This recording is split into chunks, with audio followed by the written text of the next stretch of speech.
আহা তোমার সঙ্গে প্রাণে খেলা,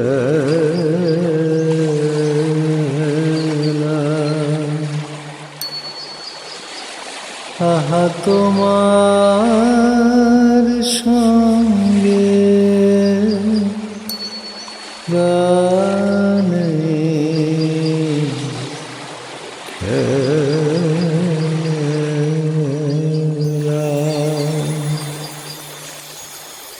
প্রিয় আমার তবু প্রিয়,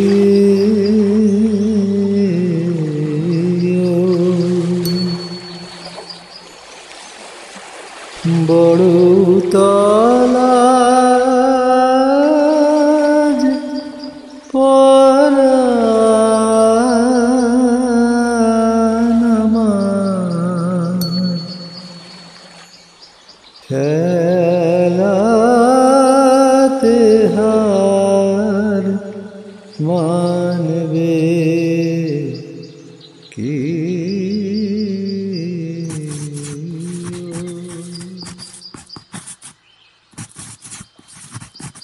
শ্রীচরণ কমলেশু, আজ 15 বছর আমাদের বিবাহ হয়েছে।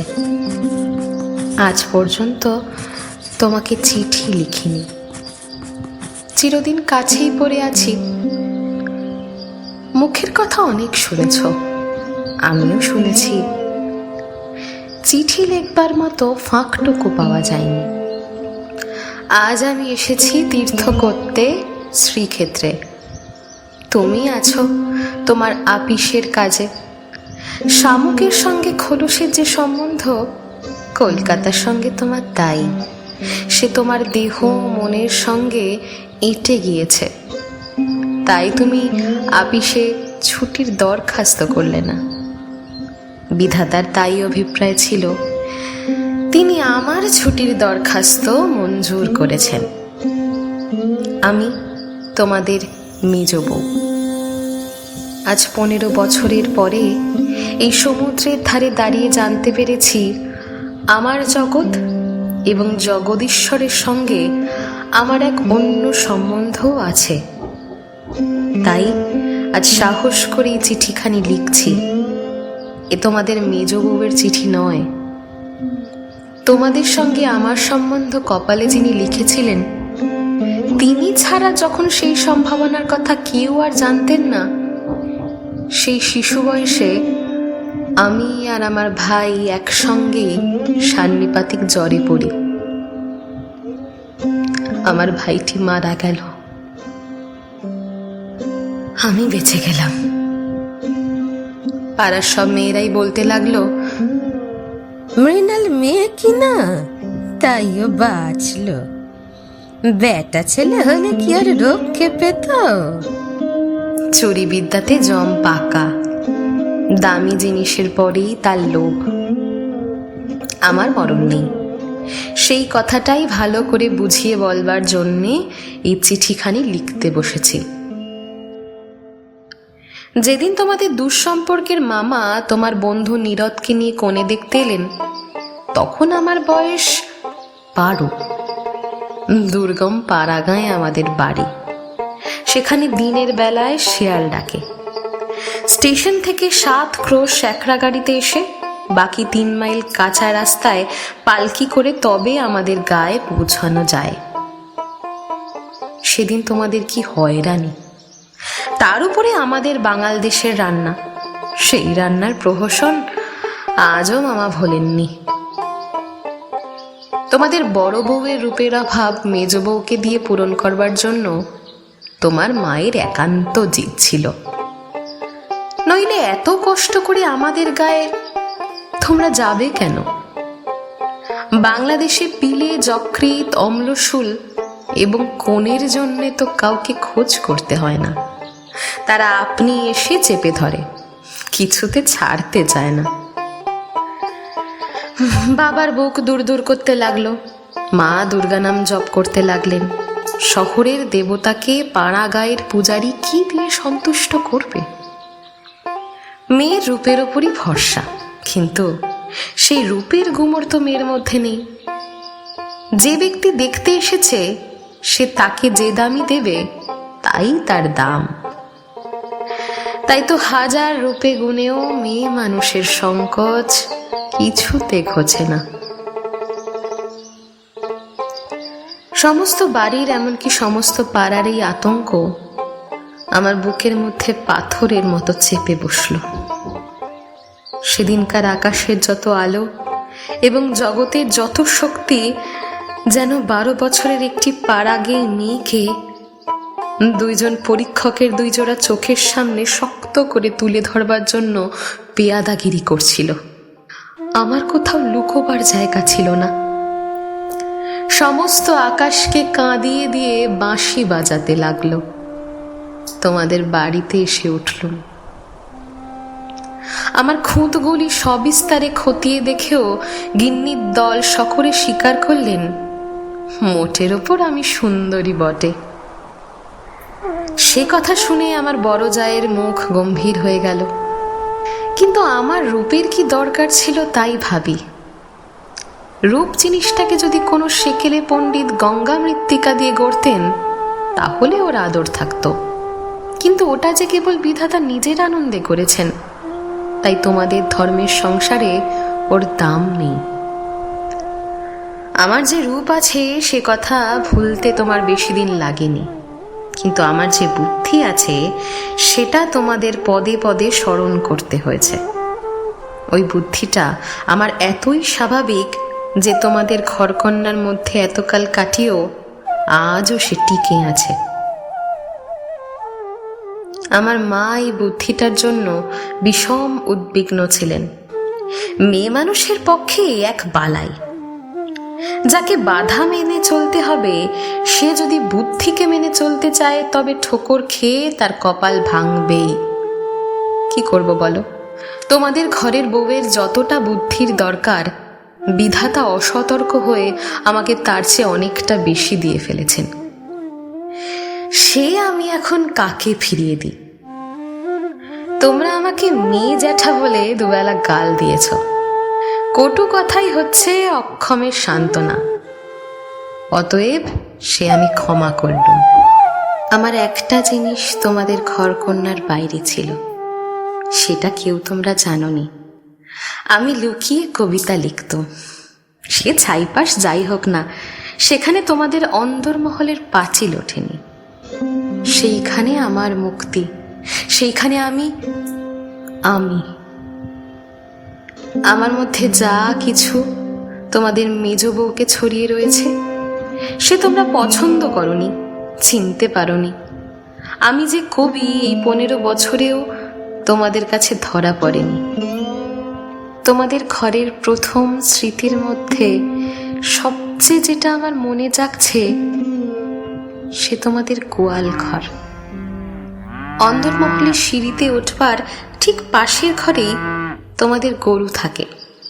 সামনের উঠোনটুকু ছাড়া তাদের আর নড়বার জায়গা নেই। সে উঠোনের কোণে তাদের জাবনা দেওয়ার কাঠের গামলা। সকালে বেয়ারার নানা কাজ। উপবাসী গরুগুলো ততক্ষণ সেই গামলার ধারগুলো চেটে চেটে চিবিয়ে চিবিয়ে খাবলা করে দিত। আমার প্রাণ কাঁদত। আমি পাড়া গায়ের মেয়ে। তোমাদের বাড়িতে যেদিন নতুন এলুম সেই দিন সেই 2টি গরু এবং 3টি বাছুরই আমার সমস্ত শহরের মধ্যে আমার চিরপরিচিত আত্মীয়র মতো আমার চোখে ঠেকল। যতদিন নতুন বউ ছিলুম নিজে না খেয়ে লুকিয়ে ওদের খাওয়াতুম। যখন বড় হলুম তখন গরুর প্রতি আমার প্রকাশ্য মমতা লক্ষ্য করে আমার ঠাট্টার সম্পর্কীয়রা আমার গোত্র সম্বন্ধে সন্দেহ প্রকাশ করতে লাগলেন। আমার মেয়েটি জন্ম নিয়েই মারা গেল। আমাকেও সে সঙ্গে যাবার ডাক দিয়েছিল। সে যদি বেঁচে থাকতো তাহলে আমার সেই জীবনে যা কিছু বড়, যা কিছু সত্য সমস্ত এনে দিত। তখন মেজ বউ থেকে একেবারে মা হয়ে বসতুম। মা যে এক সংসারের মধ্যে থেকেও বিশ্ব সংসারের। মা হওয়ার দুঃখটুকু পেলুম, কিন্তু মা হওয়ার মুক্তিটুকু পেলুম না। মনে আছে ইংরেজ ডাক্তার এসে আমাদের অন্দরমহল দেখে আশ্চর্য হয়েছিল এবং আতুর ঘর দেখে বিরক্ত হয়ে বকাবকি করেছিল। সদরে তোমাদের একটু বাগান আছে, ঘরে সাজসজ্জা আসবাবের অভাব নেই, আর অন্দরটা যেন এক পশম কাজের উল্টো পিঠ। সেদিকে কোনো লজ্জা নেই, স্ত্রী নেই, সজ্জা নেই। সেদিকে আলো মিটমিট করে জ্বলে, হাওয়া চোরের মতো প্রবেশ করে। উঠোনের আবর্জনা নড়তে চায় না, দেওয়ালের এবং মেঝের সমস্ত কলঙ্ক অক্ষয় হয়ে বিরাজ করে। কিন্তু ডাক্তার একটা ভুল করেছিল। সে ভেবেছিল এটা বুঝি আমাদের অহোরাত্র দুঃখ দেয়। ঠিক উল্টোটা। অনাদর জিনিসটা ছাইয়ের মতো, যে ছাই আগুনকে হয়তো ভিতরে ভিতরে জমিয়ে রাখে, কিন্তু বাইরে থেকে তার তাপটুকু বুঝতে দেয় না। আত্মসম্মান যখন কমে যায় তখন অনাদরকে তো অনাচ্ছ বলে মনে হয় না, সেই জন্যই তার বেদনা নেই। তাই তো মেয়ে মানুষ দুঃখ বোধ করতেই লজ্জা পায়। আমি তাই বলি, মেয়ে মানুষকে দুঃখ পেতেই হবে। এইটি যদি তোমাদের ব্যবস্থা হয়, তাহলে যতদূর সম্ভব তাকে অনাদরে রেখে দেওয়াই ভালো। আদরে দুঃখের ব্যথাটা কেবল বেড়েই ওঠে। যেমন করেই রাখো, দুঃখ যে আছে এ কথা মনে করবার কথাও কোনোদিনও মনে আসেনি। আতুর ঘরে মরণ মাথার কাছে এসে দাঁড়ালো, মনে ভয়ই হলো না। জীবন আমাদের কি বা যে মরণকে ভয় করতে হবে? আদরে যত্নে যাদের প্রাণের বাঁধন শক্ত করেছে, মরতে তাদেরই বাঁধে। সেদিন যম যদি আমাকে ধরে টান দিত, তাহলে আলগা মাটি থেকে যেমন অতি সহজে ঘাসের চাপড়া উঠে আসে, সমস্ত শিকড় শুদ্ধ আমি তেমন করে উঠে আসতাম। বাঙালি মেয়ে তো মরতেই চায়, কিন্তু এমন মরায় বাহাদুরিটা কি? মরতে লজ্জা হয়। আমাদের পক্ষে ওটা এতই সহজ। আমার মেয়েটি তো সন্ধ্যা তারার মতো ক্ষণকালের জন্য উদয় হয়েই অস্ত গেল। আবার আমার নিত্যকর্ম এবং গরু বাছুর নিয়ে পড়লুম। জীবন তেমন করেই গড়াতে গড়াতে শেষ পর্যন্ত কেটে যেত। আজ তোমাকে এই চিঠি লিখবার দরকার হতো না, কিন্তু বাতাসে সামান্য একটা বীজ উড়িয়ে নিয়ে এসে পাকা দালানের মধ্যে অসত্য গাছের অঙ্কুর বের করে। শেষকালে সেইটুকু থেকে ইট কাঠের বুকের পাঁজর বিদীর্ণ হয়ে যায়। আমার সংসারের পাকা বন্দোবস্তের মাঝখানে ছোট একটুখানি জীবনের কণা কোত্থেকে উড়ে এসে পড়ল। তারপর থেকে ফাটল শুরু হলো। বিধবা মার মৃত্যুর পরে আমার বড় জায়ের বোন বিন্দু তার খুড়তুতো ভাইদের অত্যাচারে আমাদের বাড়িতে তার দিদির কাছে এসে যেদিন আশ্রয় নিলে, তোমরা সেদিন ভাবলে এ আবার কোথাকার আপদ। আমার পুরা স্বভাব, কি করব বলো?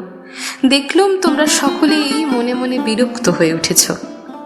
সেই জন্যই এই নিরাশ্রয় মেয়েটির পাশে আমার সমস্ত মন যেন একেবারে কোমর বেঁধে দাঁড়ালো। পরের বাড়িতে পরের অনিচ্ছাতে এসে আশ্রয় নেওয়া, সে যে কত বড় অপমান। দায়ে পড়ে সেও যাকে স্বীকার করতে হলো, তাকে কি একপাশে ঠেলে রাখা যায়? তারপর দেখলুম আমার বড় জায়ের দশা। তিনি নিতান্ত দরদে পড়ে বোনটিকে নিজের কাছে এনেছেন, কিন্তু যখন দেখলেন তার স্বামীর অনিচ্ছা, তখন এমনি ভাব করতে লাগলেন যেন এ তার এক বিষম বালাই, যেন একে দূর করতে পারলেই তিনি বাঁচেন। এই অনাথা বোনটিকে মন খুলে প্রকাশ্যে স্নেহ দেখাবেন, সে তার সাহস হলো না। তিনি পতিব্রতা। তার এই সংকট দেখে আমার মন আরো ব্যথিত হয়ে উঠল। দেখলুম বড় যা সকলকে একটু বিশেষ করে দেখিয়ে দেখিয়ে বিন্দুর খাওয়া পড়ার এমনি মোটা রকমের ব্যবস্থা করলেন এবং বাড়ির সর্বপ্রকার দাসী বৃত্তিতে তাকে এমনভাবে নিযুক্ত করলেন যে আমার কেবল দুঃখ নয়, লজ্জা বোধ হলো। তিনি সকলের কাছে প্রমাণ করার জন্য ব্যস্ত যে আমাদের সংসারে ফাঁকি দিয়ে বিন্দুকে ভারী সুবিধা দরে পাওয়া গেছে। ও কাজ দেয় বিস্তর, অথচ খরচের হিসাবে বেজায় সস্তা।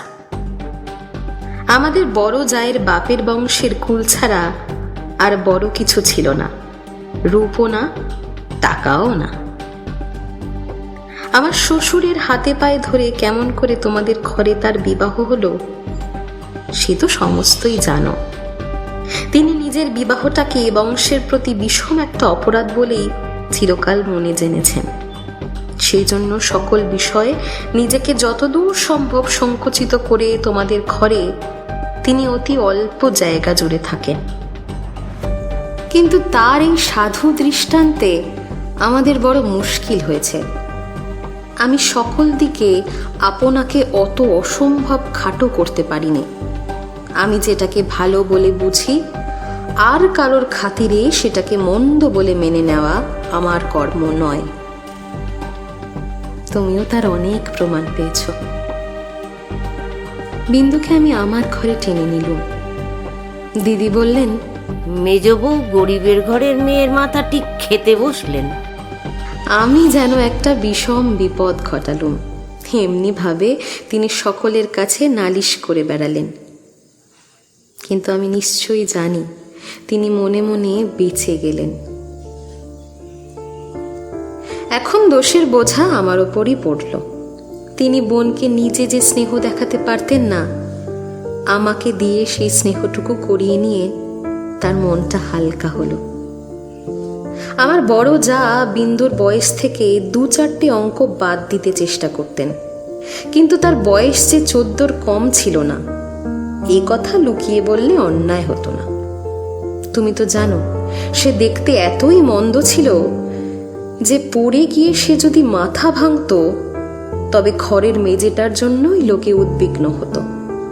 কাজেই পিতামাতার অভাবে কেউ তাকে বিয়ে দেবার কথা ছিল না, এবং তাকে বিয়ে করবার মতো মনের জোরই বা কজন লোকের ছিল। বিন্দু বড় ভয় ভয় আমার কাছে এলো, যেন আমার গায়ে ছোঁয়াচ লাগলে আমি সইতে পারবো না। বিশ্ব সংসারে তার যেন জন্মাবার কোনো শর্ত ছিল না, তাই সে কেবলই পাশ কাটিয়ে চোখ এড়িয়ে চলত। তার বাপের বাড়িতে তার খুড়তুতো ভাইরা তাকে এমন একটি কোনো ছেড়ে দেয়নি যে কোনো একটা অনাবশ্যক জিনিস পড়ে থাকতে পারে। অনাবশ্যক আবর্জনা ঘরের আশেপাশে অনায়াসে স্থান পায়, কেননা মানুষ তাকে ভুলে যায়। কিন্তু অনাবশ্যক মেয়ে মানুষ যে একে অনাবশ্যক, তার উপরে তাকে আবার ভোলাও শক্ত। সেই জন্য আস্থা করেও তার স্থান নেই। অথচ বিন্দুর খুড়তুতো ভাইরা যে জগতে পরমাবশ্যক পদার্থ তা বলবার জো নেই, কিন্তু তারা বেশ আছে। তাই বিন্দুকে যখন আমার ঘরে ডেকে আনলো, তার বুকের ভিতর কাঁপতে লাগলো। তার ভয় দেখে আমার বড় দুঃখ হলো।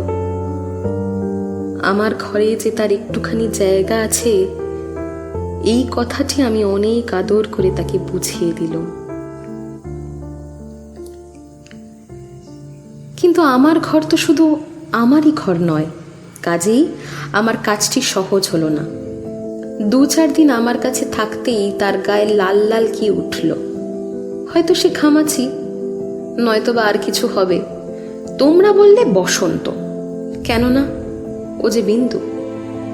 তোমাদের পাড়ার এক আনাড়ি ডাক্তার এসে বললে আর 2-1 দিন না গেলে ঠিক বলা যায় না, কিন্তু সেই 2-1 দিনের সবুর সইবে কে?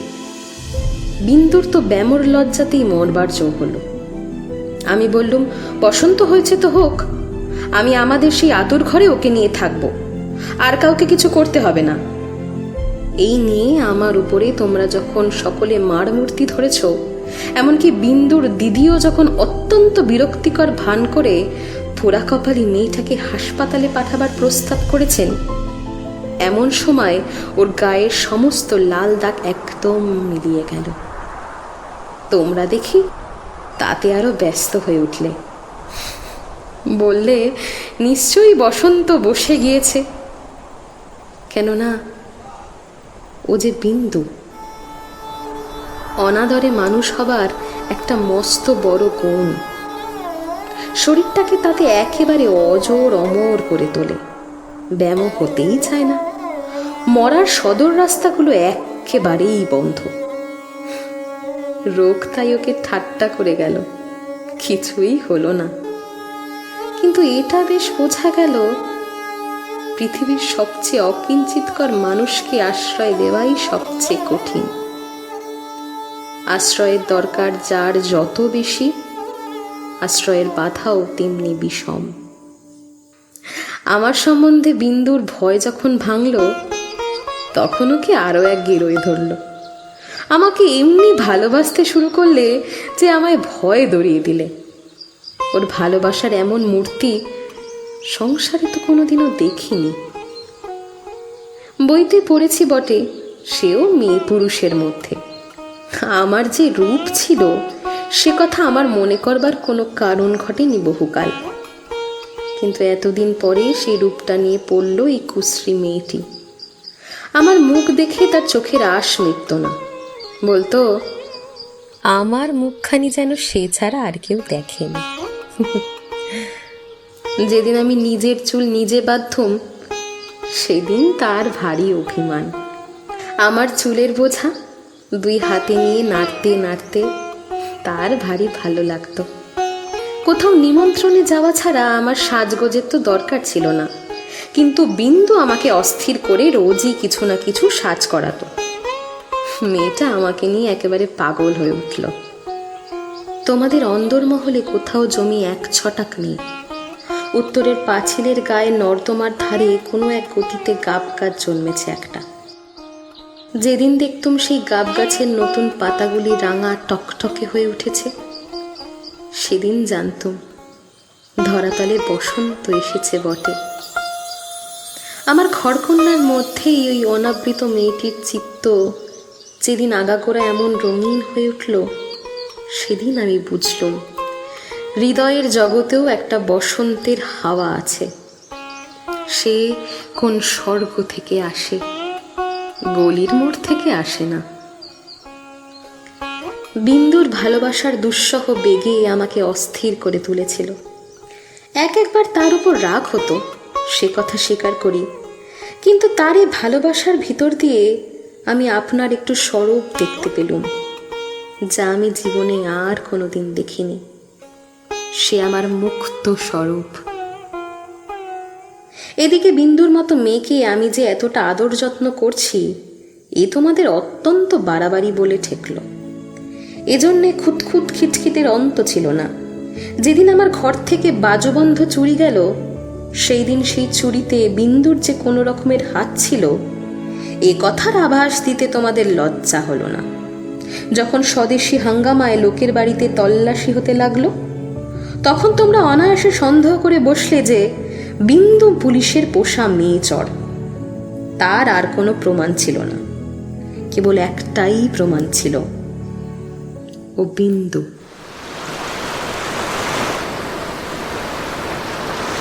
তোমাদের বাড়ির দাসীরা ওর কোনো রকম কাজ করতে আপত্তি করত। তাদের কাউকে ওর কাজ করে দেবার ফরমাস করলে ও মেয়েও একেবারে সংকোচে যেন আড়ষ্ট হয়ে উঠত।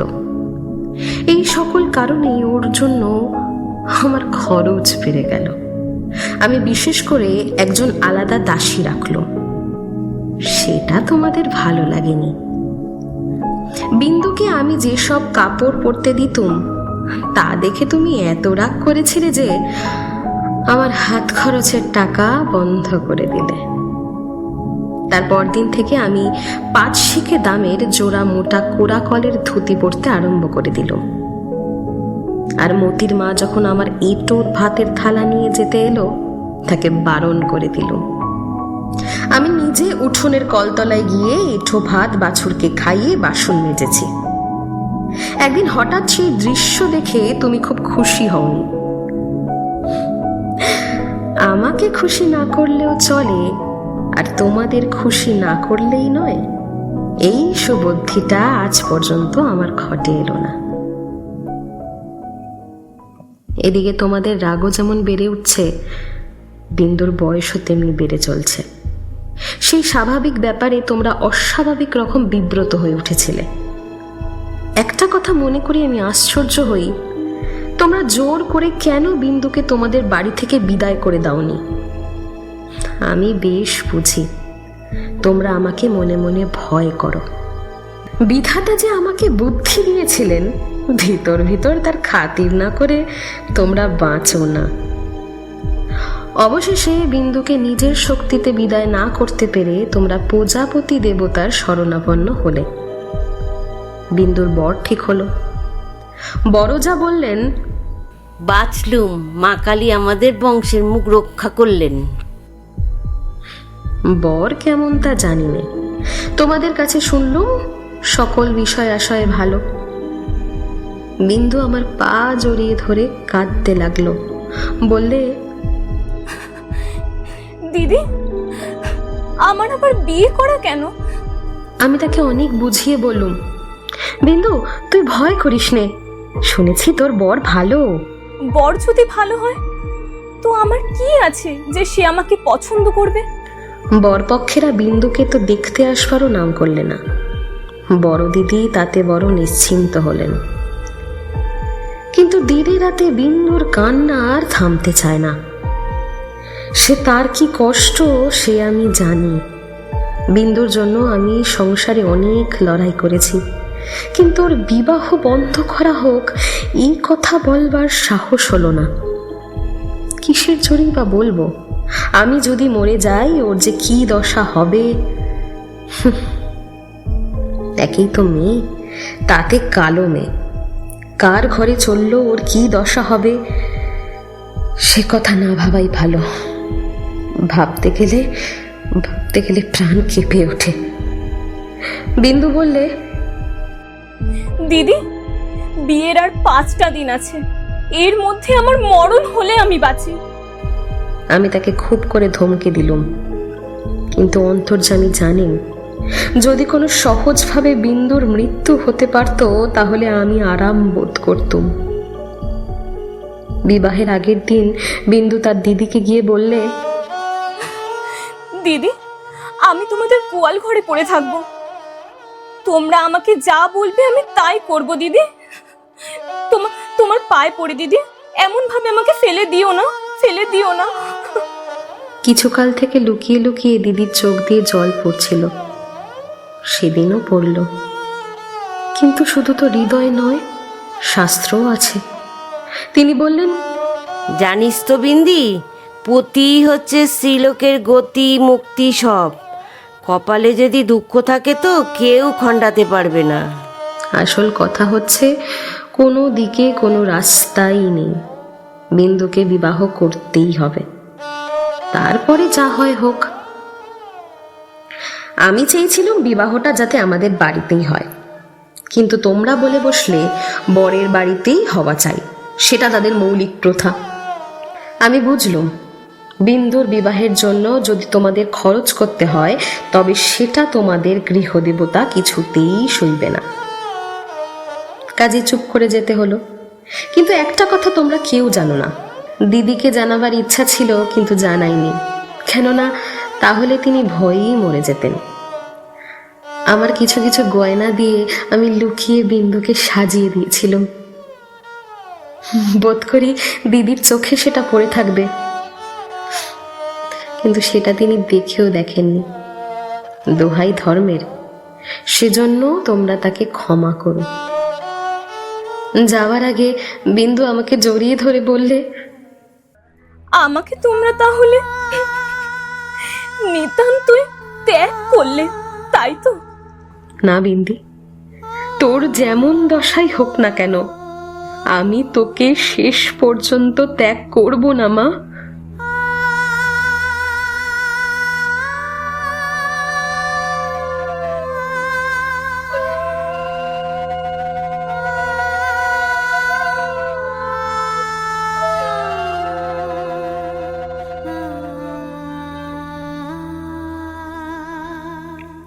3 দিন গেল।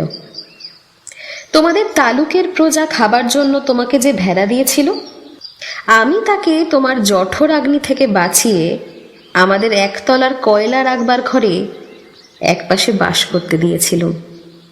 সকালে উঠেই আমি নিজে তাকে দানা খাইয়ে আসতুম। তোমার চাকরদের প্রতি 2-1 দিন নির্ভর করে দেখেছি, তাকে খাওয়ানো হচ্ছে, তাকে খাবার প্রতি তাদের বেশি ঝোঁক। সেদিন সকালে সেই ঘরে ঢুকে দেখি বিন্দু এক্ষুনি জড়সড় হয়ে বসে আছে। আমি তাকে দেখতেই আমার পা জড়িয়ে ধরে লুটিয়ে পড়ে নিঃশব্দে কাঁদতে লাগলো। বিন্দুর স্বামী পাগল। সত্যি বলছিস বিন্দি? এত বড় মিথ্যে কথা তোমার কাছে আমি বলতে পারি দিদি? তিনি পাগল। শ্বশুরের এই বিবাহে মত ছিল না, কিন্তু কিন্তু আমার শাশুড়িকে তিনি জমির মতো ভয় করেন। তিনি বিবাহের পূর্বেই কাশি চলে গেছেন। শাশুড়ি জেদ করে তার ছেলেকে বিয়ে দিয়েছেন।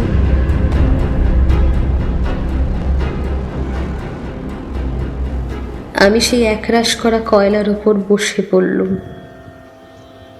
মেয়ে মানুষকে মেয়ে মানুষ দয়া করে না, বলে ও তো মেয়ে মানুষ বই তা নয়, হোক না ছেলে পাগল, সে তো পুরুষ বটে।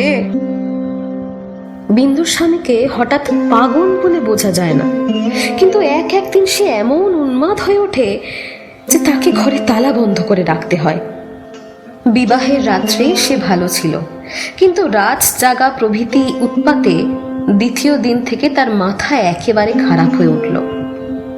বিন্দু দুপুরবেলা পিতলের থালায় ভাত খেতে বসেছিলেন, হঠাৎ তার স্বামী থালা শুদ্ধ ভাত টেনে উঠোনে ফেলে দিলে। হঠাৎ কেন তার মনে হয়েছে বিন্দু স্বয়ং রানী রাসমণি। বেয়ারাটা নিশ্চয়ই সোনার থালা চুরি করে রানীকে তার নিজের থালায় ভাত খেতে দিয়েছে, এই তার রাগ। বিন্দু তো ভয়েই মরে গেল। দ্বিতীয় রাত্রে শাশুড়ি তাকে যখন স্বামীর ঘরে শুতে বললে, বিন্দুর প্রাণ শুকিয়ে গেল। শাশুড়ি তার প্রচন্ড রাগলে জ্ঞান থাকে না। সেও পাগল, কিন্তু পুরো পাগল নয় বলেই আরো ভয়ানক। বিন্দুকে ঘরে ঢুকতেই হলো। স্বামী সে রাতে ঠান্ডা ছিল, কিন্তু ভয়ে বিন্দুর শরীর যেন কাঠ হয়ে গেল। স্বামী যখন ঘুমিয়েছে, অনেক রাতে সে অনেক কৌশলে পালিয়ে চলে এসেছে। তার বিস্তারিত বিবরণ লিখবার দরকার নেই। ঘৃণায় রাগে আমার সকল শরীর জ্বলতে লাগলো। আমি বললুম, এমন ফাঁকির বিয়ে বিয়েই নয়। বিন্দু, তুই যেমন ছিলি তেমন আমার কাছে থাক, দেখি দেখি আমি কে তোকে নিয়ে যেতে পারি। না না না, বিন্দু মিথ্যে কথা বলছে। হ্যাঁ ঠিক বলেছো। ও কখনো মিথ্যে বলেনি। কেমন করে জানলে? আমি নিশ্চয়ই জানি। শোনো, ওই বিন্দু শ্বশুর বাড়ির লোকেরা পুলিশ কেস করলে না আমরা মুশকিলে পড়ে যাব। ফাঁকি দিয়ে পাগল বরের সঙ্গে ওর বিয়ে দিয়েছে, এ কথা কি আদালত শুনবে না? তবে কি এই নিয়ে আবার আদালত করতে হবে নাকি? কেন, আমাদের কি দায় পড়েছে? আমি নিজের গয়না বেচে যা করতে পারি করব। এবার কি উকিল বাড়ি ছুটবে নাকি? হ্যাঁ, এ কথার জবাব নেই। কপালে করাঘাত করতে পারি, তার বেশি আর কি করব। ওদিকে বিন্দুর শ্বশুরবাড়ি থেকে ওর ভাসুর এসে বাইরে বিষম গোল বাঁধিয়েছে। সে বলছে সে থানায় খবর দেবে। আমার যে কি জোর আছে জানিনি, কিন্তু কসাইয়ের হাত থেকে গরু প্রাণ ভয়ে পালিয়ে এসে আমার কাছে আশ্রয় নিয়েছে। তাকে পুলিশের তাড়ায় আবার সেই কসাইয়ের হাতে ফিরিয়ে দিতে হবে, এ কথা কোনো মতে আমার মন মানতে পারল না। আমি স্পর্ধা করে বললুম, তা দিক না থানায় খবর। এই বলে মনে করলুম বিন্দুকে এই বেলা আমার শোয়ার ঘরে এনে তাকে নিয়ে ঘরে তালা বন্ধ করে বসে থাকি। খোঁজ নিয়ে দেখি বিন্দু নেই। তোমাদের সঙ্গে আমার যখন বাদ প্রতিবাদ চলছিল, তখন বিন্দু আপনি বাইরে গিয়ে তার ভাসুরের কাছে ধরা দিয়েছে। বুঝেছে এ বাড়িতে যদি সে থাকে তবে আমাকে বিষম বিপদে ফেলবে। মাঝখান থেকে পালিয়ে এসে বিন্দু আপন দুঃখ আরো বাড়ালো। তার শাশুড়ির তর্ক এই যে তার ছেলে তো তাকে খেয়ে ফেলছিল না। মন্দ স্বামী দৃষ্টান্ত সংসারে দুর্লভ, তাদের সঙ্গে তুলনা করলে তার ছেলে সোনার চাঁদ। আমার বড় যা বললে, ওর পোড়া কপাল, তা নিয়ে দুঃখ করে কি করব? তা পাগল হোক ছাগল হোক, স্বামী তো বটে। কুষ্ঠরোগীকে কোলে করে তার স্ত্রী বেশ্যার বাড়িতে নিজে পৌঁছে দিয়েছে। সতীসাধ্যীর সেই দৃষ্টান্ত তোমাদের মনে জাগছিল। জগতের মধ্যে অধমতম কাপুরুষতার এই গল্পটা প্রচার করে আসতে তোমাদের পুরুষের মনে আজ পর্যন্ত একটুও সংকোচ বোধ হয়নি। সেই জন্যই মানব জন্ম নিয়েও বিন্দুর ব্যবহারে তোমরা রাগ করতে পেরেছ, তোমাদের মাথা হেট হয়নি। বিন্দুর জন্য আমার বুকটা ফেটে গেল, কিন্তু তোমাদের জন্য আমার লজ্জার সীমা ছিল না। আমি তো পাড়া গেয়ে মেয়ে, তার উপরে তোমাদের ঘরে এসে পড়েছি। ভগবান কোন ফাঁক দিয়ে আমার মধ্যে এমন বুদ্ধি দিলেন? তোমাদের এই সব ধর্মের কথা আমি যে কিছুতেই সইতে পারলুম না। আমি নিশ্চয় জানতুম মরে গেলেও বিন্দু আমাদের ঘরে আর আসবে না, কিন্তু আমি যে তাকে বিয়ের আগের দিন আশা দিয়েছিলুম তাকে শেষ পর্যন্ত ত্যাগ করব না। আমার ছোট ভাই শরৎ কলকাতায় কলেজে পড়ছিল।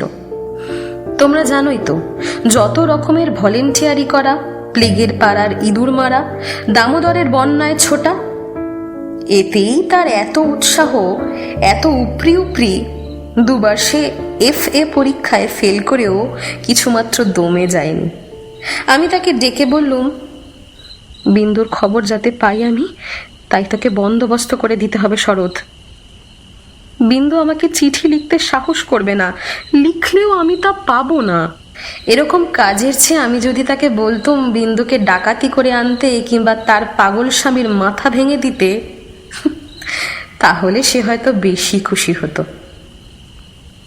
শরতের সঙ্গে আলোচনা করছি, এমন সময় তুমি ঘরে এসে বললে, আচ্ছা, আবার কি হাঙ্গামা বাঁধিয়েছো বলো তো? সেই যা সব গোড়ায় বাঁধিয়েছিলুম, তোমাদের ঘরে এসেছিলুম, কিন্তু সে তো তোমাদেরই কীর্তি। বিন্দুকে আবার এনে তুমি কোথায় লুকিয়ে রেখেছো? বিন্দু যদি আসতো তাহলে তো নিশ্চয়ই এখানে এনে লুকিয়ে রাখতুম, কিন্তু সে আর আসবে না, তোমাদের ভয় নেই। শরৎকে আমার কাছে দেখে তোমাদের সন্দেহ আরো বেড়ে উঠল। আমি জানতুম শরৎ আমাদের বাড়ি যাতায়াত করে, তোমরা কিছুতেই পছন্দ করো না। তোমাদের ভয় ছিল ওর পরে পুলিশের দৃষ্টি আছে, কোন দিন ও রাজনৈতিক মামলায় পড়বে আর তখন তোমাদের শুদ্ধ জড়িয়ে ফেলবে। সেই জন্য আমি ওকে ভাই ফোঁটা পর্যন্ত লোক দিয়ে পাঠিয়ে দিতুম, ঘরে ডাকতুম না।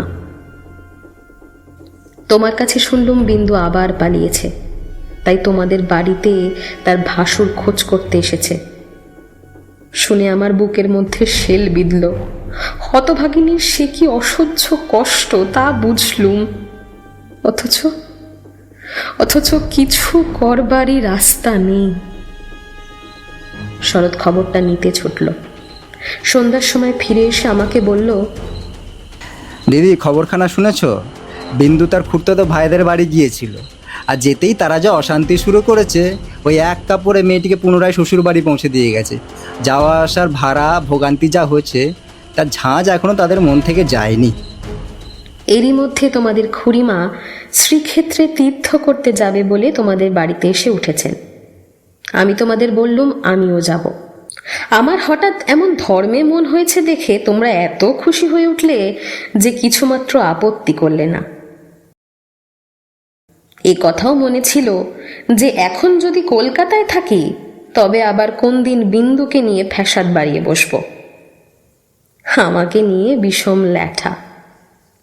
বুধবারে আমার যাবার দিন, রবিবারে সমস্ত ঠিক হলো।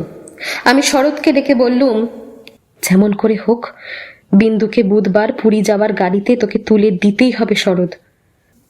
শরতের মুখ প্রফুল্ল হয়ে উঠল। সে বললে, ভয় নেই দিদি, আমি তাকে গাড়িতে তুলে নিয়ে পুরী পর্যন্ত চলে যাব, সেই ফাঁকে জগন্নাথ দর্শনও হয়ে যাবে। সেই দিন সন্ধ্যার সময় শরৎ আবার এলো। তার মুখ দেখেই আমার বুকটা দমে গেল। আমি বললুম, কি শরৎ, সুবিধা হলো না বুঝি? না, রাজি করতে পারলি না? তার আর দরকার নেই।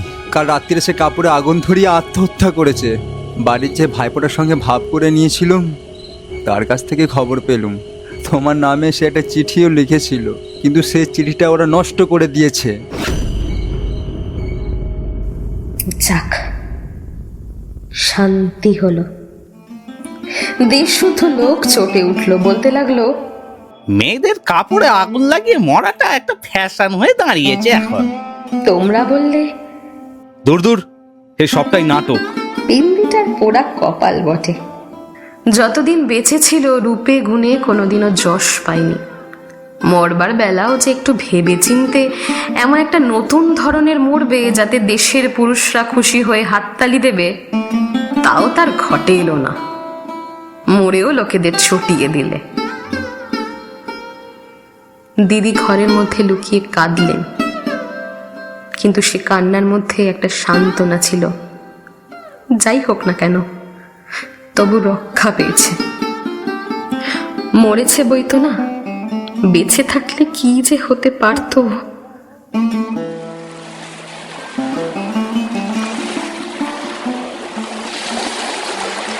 আমি তীর্থে এসেছি।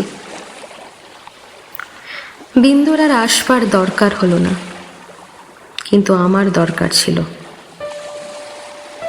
দুঃখ বলতে লোকে যা বোঝে, তোমাদের সংসারে আমার তা ছিল না। তোমাদের ঘরে খাওয়া পড়া অসচ্ছল নয়। তোমার দাদার চরিত্র যেমন হোক, তোমার চরিত্রে এমন কোনো দোষ নেই যাতে বিধাতাকে আমি মন্দ বলতে পারি। যদিও বা তোমার স্বভাব তোমার দাদার মতোই হতো, তাহলেও হয়তো মোটের ওপর আমার এমনি ভাবেই দিন চলে যেত, এবং আমার সতীসাধ্যী বড় জায়ের মতো পতিদেবকে দোষ না দিয়ে বিশ্বদেবতাকেই আমি দোষ দেওয়ার চেষ্টা করতুম। অতএব তোমাদের নামে আমি কোনো নালিশ উত্থাপন করতে চাইনি। আমার এই চিঠি সেজন্য নয়। কিন্তু আমি আর তোমাদের সেই 7 নম্বর মাখন বড়ালের গলিতে ফিরব না। আমি বিন্দুকে দেখেছি।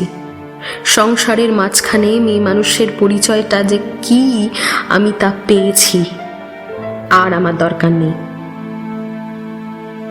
তারপরে এও দেখেছি ও মেয়ে বটে, তবু ভগবান ওকে ত্যাগ করেননি। ওর উপরে তোমাদের যতই জোর থাক না কেন, সে জোরের অন্ত আছে। ওর আপনার হতভাগ্য মানব জন্মের চেয়ে বড়। তোমরাই যে আপন ইচ্ছা মতো আপন দস্তুর দিয়ে ওর জীবনটাকে চিরকাল পায়ের তলায় চেপে রেখে দেবে, তোমাদের পা এত লম্বা নয়।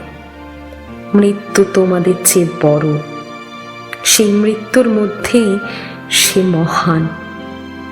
সেখানে বিন্দু কেবল বাঙালি মেয়ে নয়, কেবল খুড়তুতো ভাইয়ের বোন নয়, কেবল অপরিচিত পাগল স্বামীর প্রবঞ্চিত স্ত্রী নয়, সে সেখানে অনন্ত।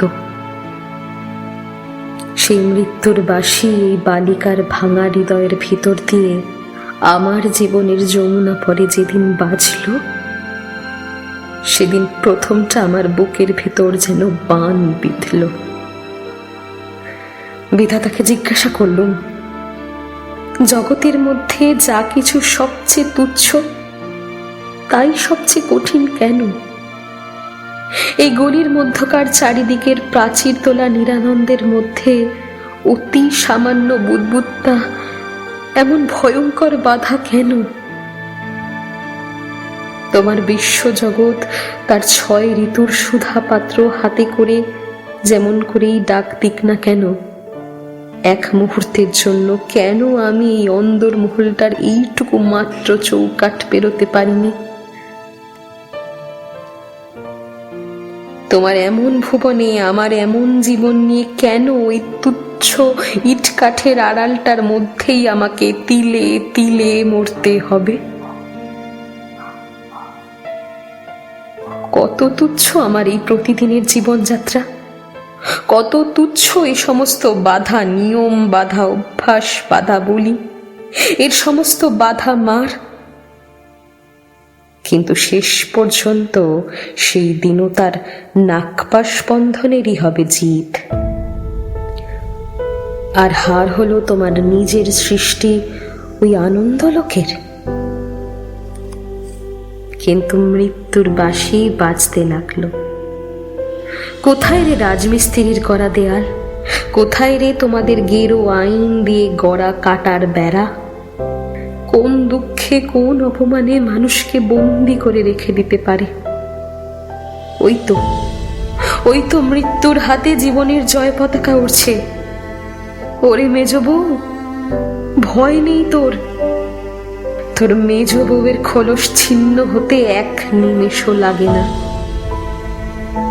তোমাদের গলিকে আমি আর ভয় করিনি। আমার সম্মুখে আজ নীল সমুদ্র, আমার মাথার উপরে আষাঢ়ের মেঘপুঞ্জ। তোমাদের অভ্যাসের অন্ধকার আমাকে ঢেকে রেখে দিয়েছিল। ক্ষণকালের জন্য বিন্দু এসে সেই আবরণের ছিদ্র দিয়ে আমাকে দেখে নিয়েছিল। সেই মেয়েটাই তার আপনার মৃত্যু দিয়ে আমার আবরণখানা আগাগোড়া ছিন্ন করে দিয়ে গেল। আজ বাইরে এসে দেখি আমার গৌরব রাখার আর জায়গা নেই। আমার এই অনাদৃত রূপ যার চোখে ভালো লেগেছে, সেই সুন্দর সমস্ত আকাশ দিয়ে আমাকে চেয়ে দেখছেন। এইবার মরেছে মেজ বউ। তুমি ভাবছো আমি মরতে যাচ্ছি? ভয় নেই, অমনি পুরনো ঠাট্টা তোমাদের সঙ্গে আমি করব না। মীরাবাই তার কানে বলেছিল, ছাড়ুক বাপ, ছাড়ুক মা, ছাড়ুক যে যেখানে আছে। মীরা কিন্তু লেগেই রইল প্রভু, তাতে আর যা হবার হোক। এই লেগে থাকাই তো বেঁচে থাকা। আমি বাঁচব, আমি বাঁচলুম। এমনি ভাবে রাঙিয়ে মোরে পালিয়ে যাবে। ইতি তোমাদের চরণ তলাশ্রয় ছিন্ন মৃণাল। ধরা দিয়ে আমার রং বুকে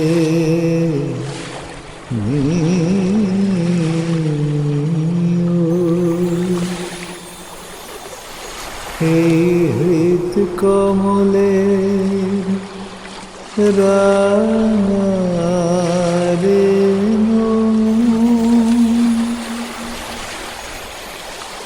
জানাবে ওই উত্তরে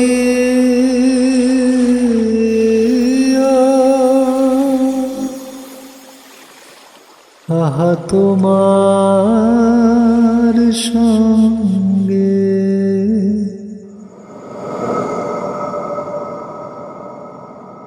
এতক্ষণ আপনারা শুনছিলেন রবীন্দ্রনাথ ঠাকুরের স্ত্রীর পত্র। রবীন্দ্রনাথের ছোট গল্পের জগৎ জুড়ে রয়েছে নারীদের এক অপরূপ রূপ।